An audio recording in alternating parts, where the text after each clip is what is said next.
Another cause of the crash of the 1920s was that banks began to struggle. We have talked about, when we've talked about the causes of the boom, how banks are important. Banks are important to any economy, because if you are a business that wants to expand, well, you've got to ask for a loan, usually, unless you're particularly lucky. If you want to expand, you want to make your business bigger. If you grow your business, that usually means you employ more people, and you might be making more sales. And if you invest, hopefully it's going to be an investment, is something that gets you more money. So you need banks for investment for an economy to grow.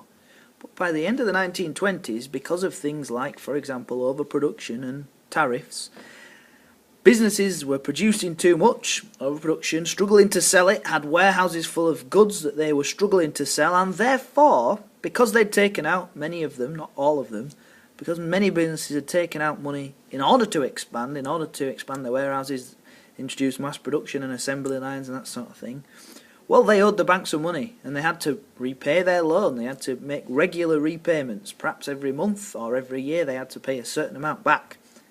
But if the businesses are struggling to sell their products, they're not making money. Therefore, they can't pay the bank back. And one of two things happen. Either the bank repossesses, takes some of the goods of the company in compensation for not receiving their money, or the company tries desperately to pay their loan, can't do, and go out of business. Either way, the business is going to struggle. Things are going to go to revert. If you were a business who owed the bank lots of money but weren't selling the goods to give the bank money, and had to, perhaps give away one of the buildings to the bank or pay money that you can't afford to pay, well, what are you going to do? That's right. You'll probably reduce the amount of people who work for you. And nowadays, you can't just go fire somebody like that. But we know about big businesses being in control. So businesses, as they're struggling, perhaps will fire things. So the fact that the banks were owed money at a time when businesses were struggling to pay the banks was bad for the people working for the businesses. It was bad for the businesses. But crucially, and this is the main point I'm making in this section, it's bad for the banks.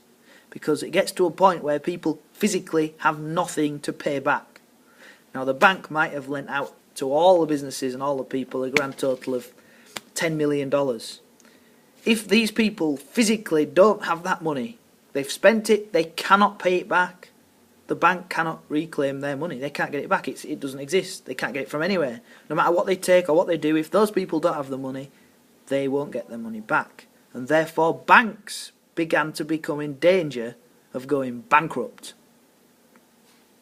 And that was another cause of the crash. Because as I've said, you need banks for a healthy economy.